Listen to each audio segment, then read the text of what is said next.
estoy escuchando las propuestas que hace Francesco Tonucci, que es un pedagogo italiano, acerca de cómo debe de ser el regreso a clases o lo que es la educación post pandemia. Y él dice, por ejemplo, que las escuelas no deberían de concentrarse en los ejercicios y las tareas del libro de texto, que las matemáticas, que la geografía, que son los contenidos que exigen las secretarías a nivel mundial, que son los programas, sino que tenemos que entender que la nueva circunstancia de los niños es que los niños están adentro de su casa y que la educación es doméstica, es decir, que no podemos intentar proponer hacer una normalidad de la institución educativa en casa, que necesitamos quitarnos ese tapujo o ese estereotipo o no sé, ¿cómo se llama eso? Paradigma, quitarnos este paradigma de que tenemos que hacer que la escuela siga funcionando en la pandemia. Se detuvo el tráfico, se detuvo en el trabajo, hay todo un cambio y la escuela lo único que cambió fue que ahora es virtual. A los maestros se les aumentó el trabajo, los papás se están volviendo histéricos porque tienen que trabajar y además atender las necesidades de la escuela. Y una vez más estamos obligando a las familias y al mundo entero a que se gire alrededor de la escuela. Siempre he creído, y quizá esto pueda causar un poco de polémica, pero siempre he creído que la vida de la familia no debe de girar alrededor de la escuela, porque la escuela no es un fin, es un medio. El fin es mayor. El fin de aprender tiene más que ver con desarrollar y potenciar las capacidades del ser humano para que vaya y viva el mundo, lo transforme, lo mejore, y no como finalidad última la escuela. La escuela muchas veces se engaña a sí misma diciendo que lo importante no son las calificaciones, pero sí que se cumpla de determinada manera y se viva la escuela, no importa las circunstancias, sino que se cumplan los programas. Siempre cuando hablo con maestros les digo, a ver, espérense tantito, se me raya el disco que me digas que no importan las calificaciones, pero el programa sí está por encima de las circunstancias. Vamos a regresar a la escuela y vamos a hablar sobre que vamos a hacer que las familias giren alrededor de la escuela, la relación de las familias giren alrededor de la escuela. Y la verdad es que esto está complicándose mucho. Hay muchos panoramas que tenemos que hablar y pensar. Panoramas como, por un lado, en la propuesta que hace Francesco, pues es que en lugar de meternos al libro de texto, pues le enseñes al niño cómo es que llegue el gas a casa, cómo es que llega la luz a la casa, cómo desarrollar hábitos que ayuden a mantener limpia la casa, a mejorar las relaciones intrafamiliares, que se utilicen las matemáticas, el español, la geografía, etcétera, en función de mejorar cómo está expresándose el niño y cómo está viviendo el niño la realidad que le toca vivir. Es decir, que es la escuela la que se adapta a la nueva circunstancia. Y entonces no obligamos a toda la sociedad o a la mente incluso a que se viva la escuela normalmente, pero ahora en línea. Él propone esto. Y yo digo, ok, estaría súper padre, pero ¿qué pasa? Porque también soy mamá. En donde la escuela me haga esta propuesta y yo vea que yo tengo que pagarle a la escuela porque mi hijo se conecte y me ayude a desarrollar hábitos en mi casa, a que el niño se haga más responsable, a que aprenda sobre los mecanismos, que aprenda cuestiones técnicas de cómo funciona una lavadora, cómo puedes ordenar mejor, cómo divides en tercios el closet, ¿ok? Es muy probable que los papás, al menos en México, pongan el grito en el cielo porque ¿por qué van a pagar porque la escuela haga eso? Si no están queriendo pagar porque la escuela ya no usa sus instalaciones, sino nada más utiliza un sistema virtual, ¿como por qué voy a pagar por algo que puedo hacer yo? Hago un paréntesis, no lo hacemos. No es cierto que estamos desarrollando a nuestros hijos a fondo. De hecho, estamos incómodos con el hecho de tener que lidiar con los hijos en la mañana porque tenemos que trabajar. Porque parte de nuestras rebeldías o nuestros dolores respecto a la pandemia es qué va a pasar cuando los niños entren a la escuela y la escuela mande tareas en donde exigen que yo esté con el niño. Pues la escuela no piensa que yo tengo que trabajar. ¿Fijan cómo hay un círculo en donde estamos súper atorados, en donde no quiero pagar, pero sí quiero que aprendan. Y para pagar quiero ver que va a haber resultados, que va a funcionar, que el niño va a aprender, que va a tener un aprendizaje significativo respecto a las matemáticas, español, geografía, inglés, chino, mandarín y hacerse un genio de alguna manera, porque pues cuando pagabas y tenías las instalaciones, eso era lo que pasaba. Estoy bromeando. No, a donde voy es lo siguiente. Este círculo donde estamos patinando los papás es que queremos chiflar y comer pinole. Frase de mi papá. Ni pichamos, ni cachamos, ni dejamos batear. Porque la escuela, si me ofrece una educación adaptada al hecho de que estamos viviendo en pandemia, al hecho de las nuevas competencias que se van a requerir, que empiecen a trabajar, a desarrollar en nuestros hijos el trabajo colaborativo, el liderazgo, la inteligencia emocional, todas las soft skills que son necesarias en el nuevo mundo digital. Uno, para no deshumanizarnos, y dos, para de verdad tener éxito en la nueva era, porque esto de la cuarta revolución industrial ya se volvió una cosa demasiado disruptiva en donde no podemos quedarnos como estaban, y que las competencias o las soft skills que se van a necesitar realmente se han vuelto mucho más necesarias que las hard skills, que son saber matemáticas, por ejemplo, o saber...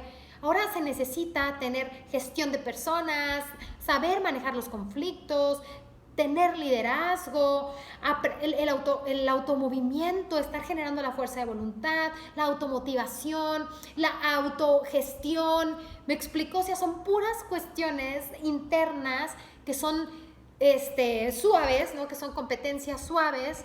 Y entonces imagínense que la escuela haga un programa increíble para desarrollar estas competencias, pero los papás no estén contentos porque no están aprendiendo. Si estuvieran en una escuela normal, pero se quejan de que no se está en la normalidad y que no pueden poner atención a los hijos porque tienen que trabajar, entonces qué puntadas de la escuela, y al mismo tiempo no voy a pagar si no me ofrecen eso que a mí me exige y que me está volviendo loco, que son la cantidad de tareas que manden. No sé si me sigan, pero para mí esto es muy fuerte. Me he planteado el hecho de que mis hijas pierdan el ciclo escolar. Y ahí hago un alto total. A ver, espérame tantito. Que pierdan un año escolar. Que pierdan o que aprovechen el año escolar. No es que haya tomado una decisión, realmente es una discusión abierta. No es que piense que debe ser mejor o que debe ser peor. Lo que sí estoy segura es que esta es la gran oportunidad para las familias de volvernos fuertes, de volvernos conscientes que nuestros hijos, son nuestra responsabilidad, que tenemos que, sí, sacrificarnos y partirnos en cuatro porque nuestros hijos nos necesitan ahora, que nuestros hijos son una generación que tiene la experiencia de un antes y un después, que tienen la experiencia de lo que significa mi mamá me hacía caso, y cuando regrese a la escuela puedo perder a mi mamá porque me la voy a vivir en la escuela, ¿ok? Que los hijos prefieren 1000 veces tenerte cerca y que van a aprender mucho más y han aprendido mucho más, quizá, de cómo repartir la comida, repartiendo la comida, que aprendiendo fracciones. Eso lo creo absolutamente.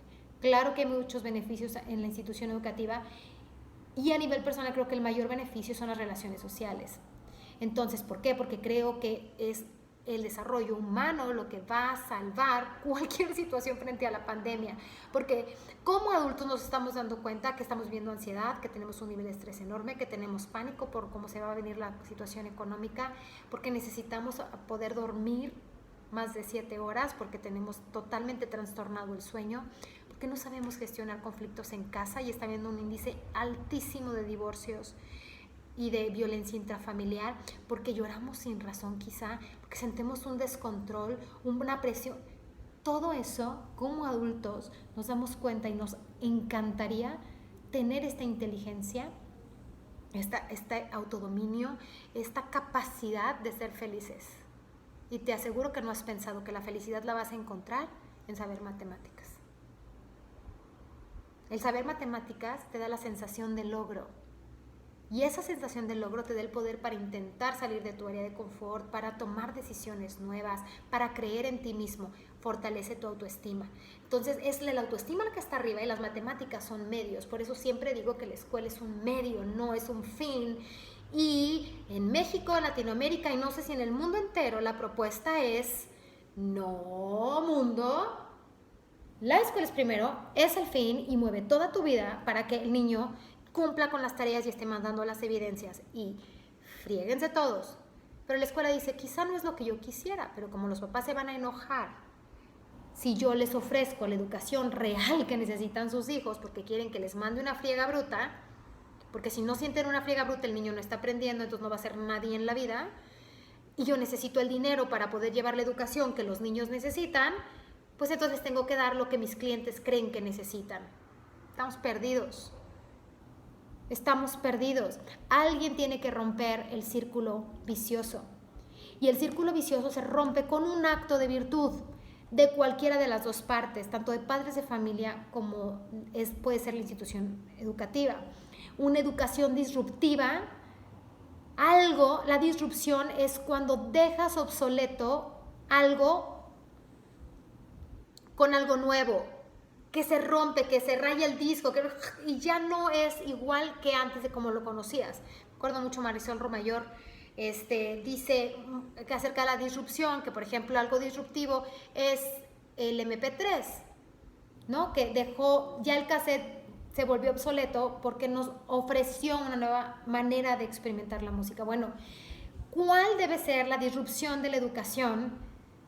Si el problema que estamos viviendo es que no podemos detener la pandemia porque somos egoístas, porque no somos capaces de controlarnos a nosotros mismos y nuestras ganas de salir, porque hubiéramos hecho una solidaridad brutal para protegernos unos a otros y entonces tendríamos controlada la pandemia. Seguro no se termina, pero estaríamos protegiéndonos incluso económicamente protegiéndonos unos a otros y no permitiendo poner en manos del gobierno todas las decisiones.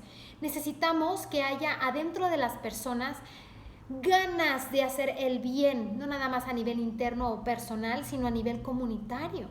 Es decir, que el mundo se mejora cuando el ser humano se metió a sus casas, porque salieron flores, hay osos en Chipinque, porque la naturaleza está regresando a su lugar. Cuando el ser humano regrese, y está regresando, y sigue acabando con su mundo, y no mejoramos nuestros consumos de papel y de desperdicio, que seguimos contaminando el mundo, que la industria sigue haciendo sus cochineros, etcétera, lo que se necesita son mejores seres humanos. Mejores seres humanos. Son es el amor lo que tiene que mover el mundo. Y no en un plano romántico. Ustedes saben que yo no lo digo así nada más en un plano romántico. Y es que pueden ver que me apasiona mucho el tema. Y que hay un grito desesperado por, oigan, somos todos uno. El mundo nos necesita, tú me necesitas, yo te necesito. ¿Por qué no nos damos cuenta del reclamo del mundo y de verdad nos dedicamos a desarrollar esas habilidades en los hijos? Que sí, claro, aprendan a leer más, que descubran su automovimiento, poner un esfuerzo de aprender una multiplicación, pero no por la multiplicación misma, sino por el bien que le causa el esfuerzo que le requiere llegar a esa multiplicación. Que no sea la tarea por cumplir la tarea y los papás estén violentando a sus hijos y haciéndolos sentir que son unos verdaderos idiotas porque la mamá está estresada y porque el niño no entiende. Tenemos que elevar el humanismo en la educación y para eso tiene que haber una escuela decidida a tener una educación disruptiva dedicada a los seres humanos y familias disruptivas.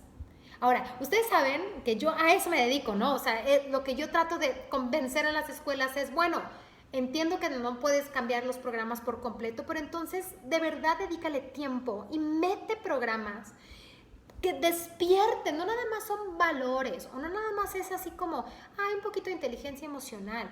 Tienen que ser programas sustentados, completos, que tengan un seguimiento. De verdad que cada vez que nosotros hacemos el programa y estamos desarrollándolo, porque esta vez es interactivo, tiene que haber un crecimiento del docente, tiene que haber un crecimiento del alumno, de una manera espiral y de verdad sistemática, no es a base de buenas intenciones, generar buenas intenciones. Tiene que haber un sistema y las escuelas defiendan eso y las familias exijan eso. Por ejemplo, con el HOP, que es el programa que yo promuevo y que ayudó a las instituciones educativas a desarrollar y a entrenar a los alumnos y maestros en todas estas soft skills para que no se vuelvan tan deshumanizadas y además pues de verdad se esté desarrollando, de verdad se esté desarrollando, que tengas la garantía de eso. Lo que hacemos es que a través del material, a través de la interactividad con videos, con canciones, con todo, hacemos que el alumno tenga la experiencia de su humanidad y el maestro también, pero además esté en una práctica constante de esfuerzo y de automovimiento que se llama fuerza de voluntad. No es nada más tener inteligencia emocional y saber cuáles son tus emociones o aprender sobre autoestima, sino que esté en un ejercicio constante de estarse moviendo. ¿Por qué? Porque finalmente, si nos vamos a quedar en esta problemática de pandemia hasta el siguiente ciclo escolar, tanto maestros como papás, necesitamos que nuestros hijos se muevan solos. No a solas, sino por sí mismos. Se muevan por sí mismos, crezcan y tengan ganas de hacerse de las verdades del mundo. Y para eso se requiere muchísima fuerza de voluntad, se requiere de ganas, se requiere de una mentalidad positiva, se requiere de tener control de los pensamientos, no control de los pensamientos, aceptación de los pensamientos. Bueno, con el HOP ayudamos a desarrollar todas estas habilidades. Como me encantaría que abrazaran esto como parte de uno de los pasos importantes para la educación disruptiva. Una disrupción en la educación en donde las cosas no sean iguales porque nosotros cambiamos, necesitamos cambiar, el mundo cambió y necesita que cambien. Ahí les dejo el qué pudiéramos hacer para no obligar a las familias a subirse a la ola de que la educación es alrededor de lo que debemos vivir como fin, sino que realmente la educación sea medio y que los papás se comprometan con el desarrollo real de sus hijos y no nada más que sepan sumar y restar. Los quiero, me acabé mis 25,000 palabras del día y hay que seguir pensando, ahí se los dejo, díganme qué piensan, escríbanme en los comentarios sobre todo lo que les estoy diciendo y vamos ahondando. Ya saben que esto es algo que me gusta mucho, entonces voy a estar haciendo videos al respecto y dando tips y oportunidades. Si cualquiera de ustedes quiere saber un poco más del programa y ver cómo lo pueden aplicar en sus casas, si su escuela no los lleva, o en la escuela, avísenme, escríbanme y demás. Entonces, bueno, estoy para ustedes. Soy Tamara Robles, licenciada en Ciencias para la Familia y especialista en desarrollo de hábitos y fuerza de voluntad. Chao.